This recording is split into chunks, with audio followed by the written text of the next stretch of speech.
Assalamualaikum warahmatullahi wabarakatuh. Perkenalkan, nama saya Anggi Febrianti, mahasiswa Universitas Siber Asia.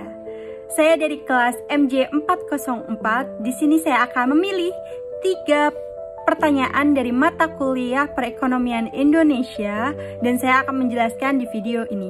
Oke, next. Saya memilih soal nomor 8. Uraikan permasalahan korupsi dalam konteks ilmu politik dan menurut Anda pribadi, bagaimana upaya-upaya yang dilakukan untuk mengatasinya? Oke, permasalahan korupsi dalam konteks ilmu politik. Korupsi adalah penyalahgunaan kekuasaan untuk memperoleh keuntungan pribadi. Dalam konteks ilmu politik, korupsi dapat didefinisikan sebagai tindakan yang melanggar hukum dan etika dalam menjalankan kekuasaan, sehingga merugikan kepentingan publik dan menguntungkan kepentingan pribadi. Dampak korupsi yang pertama yaitu kerusakan institusi.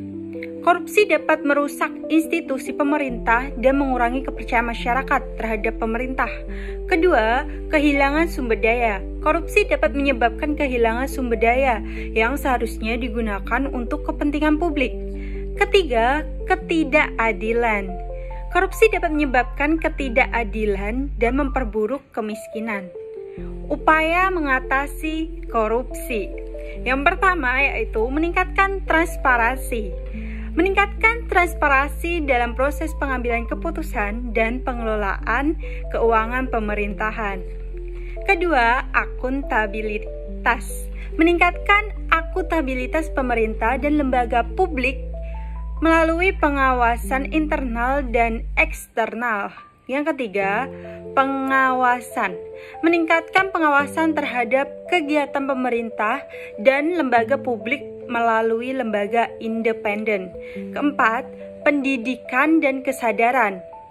Meningkatkan pendidikan dan kesadaran masyarakat tentang bahaya korupsi dan pentingnya integritas. Yang kelima yaitu reformasi institusi. Melakukan reformasi institusi pemerintah dan lembaga publik untuk meningkatkan efisien dan mengurangi kesempatan korupsi. Dengan demikian, upaya mengatasi korupsi memerlukan pendekatan yang komprehensif dan melibatkan berbagai pihak, termasuk pemerintah, masyarakat, dan lembaga independen. Selanjutnya saya memilih nomor 9. Jelaskan peran regulasi pemerintah dalam mengawasi aktivitas bisnis dan melindungi kepentingan konsumen. Regulasi pemerintah memiliki peran penting dalam mengawasi aktivitas bisnis dan melindungi kepentingan konsumen.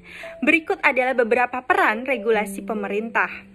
Yang pertama yaitu mengatur standar. Regulasi pemerintah dapat mengatur standar kualitas, keamanan, dan kinerja produk atau jasa yang ditawarkan oleh bisnis. Yang kedua yaitu mengawasi praktik bisnis. Regulasi pemerintah dapat mengawasi praktik bisnis yang tidak adil atau tidak transparan, seperti penipuan atau praktik monopoli. Ketiga, melindungi hak-hak konsumen. Regulasi pemerintah dapat melindungi hak-hak konsumen seperti hak mendapatkan informasi yang akurat dan hak untuk mendapatkan ganti rugi jika terjadi kerugian. Keempat, meningkatkan kepercayaan. Regulasi pemerintah dapat meningkatkan kepercayaan konsumen terhadap bisnis dan pasar sehingga dapat meningkatkan aktivitas ekonomi. Yang kelima, mengurangi resiko. Regulasi pemerintah dapat mengurangi resiko yang dihadapi oleh konsumen, seperti resiko keamanan atau resiko keuangan. Dengan demikian, regulasi pemerintah memiliki peran penting dalam mengawasi aktivitas bisnis dan melindungi kepentingan konsumen, sehingga dapat meningkatkan kepercayaan dan keamanan dalam melakukan transaksi ekonomi. Oke, selanjutnya saya memilih pertanyaan nomor 10. Jelaskan mengapa penting untuk membangun sikap entrepreneur di kalangan rakyat Indonesia. Membangun sikap entrepreneur di kalangan rakyat Indonesia penting karena beberapa alasan. Yang pertama yaitu meningkatkan kemandirian. Sikap entrepreneur dapat meningkatkan kemandirian masyarakat dalam mengelola usaha dan meningkatkan pendapatan. Kedua, meningkatkan pertumbuhan ekonomi. Entrepreneur dapat menciptakan lapangan kerja baru dan meningkatkan pertumbuhan ekonomi. Yang ketiga yaitu meningkatkan inovasi. Entrepreneur dapat meningkatkan inovasi dan kreativitas dalam mengembangkan produk dan jasa. Yang keempat, meningkatkan daya saing. Sikap entrepreneur dapat meningkatkan daya saing masyarakat dalam menghadapi persaingan global. Yang kelima, meningkatkan kesejahteraan. Entrepreneur dapat meningkatkan kesejahteraan masyarakat dengan menciptakan usaha yang berkelanjutan dan menguntungkan. Dengan demikian, membangun sikap entrepreneur di kalangan rakyat Indonesia dapat meningkatkan kemandirian, pertumbuhan, ekonomi, inovasi, daya saing, dan kesejahteraan masyarakat.